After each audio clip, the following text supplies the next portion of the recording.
Welcome to Carticom channel. Like this video, click on subscribe button and hit the notification bell down below to keep updated every time we post our latest car troubleshooting guide video.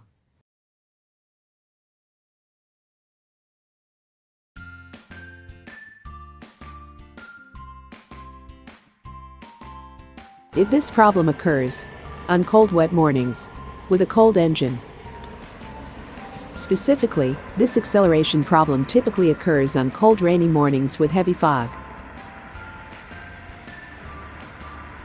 This suggests moisture in the distributor cap is causing misfiring.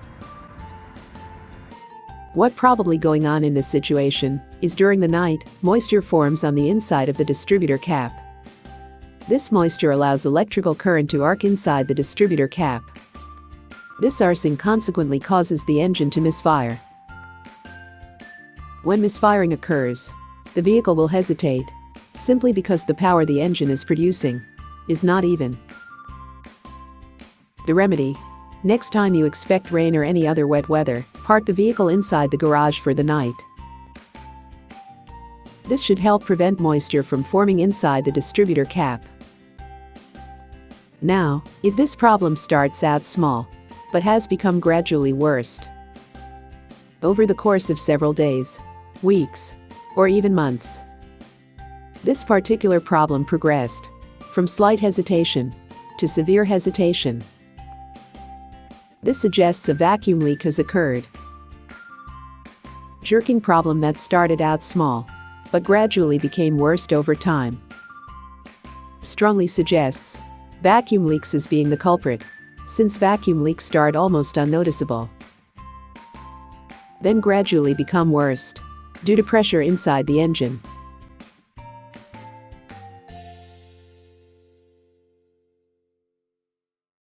At this point, you may be wondering what all this vacuum stuff is about.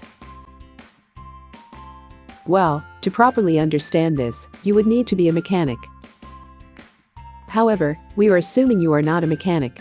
Therefore, all that can be offered is this explanation. The vacuum created in a vehicle's fuel system is one of the key factors in determining how much fuel an engine will get. Any leak in a fuel system's vacuum will intermittently throw off the air-fuel mixture that enters the combustion chambers. Consequently, this results in hesitation or, in very extreme cases, jerking. The remedy: take the vehicle to a garage and asks the mechanic to check for a vacuum leak. In particular, have the mechanic check both the EGR and PCV valves, since these are items often found to be a source of vacuum leaks. When talking with the mechanic, describe to him what exactly we talked about. Because it's always important to exhibit some knowledge of the problem. Try to find a garage that is approved by the AAA. Such garages tend to be fairly reputable. And best of all, if you have a dispute after any work is done, the AAA has the policy to investigate the situation and resolve it.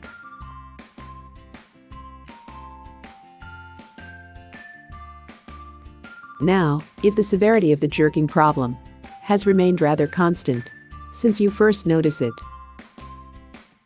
consequently, a bad throttle position sensor may be the culprit. Fuel-injected vehicle, of which the jerking problem severity remained constant throughout.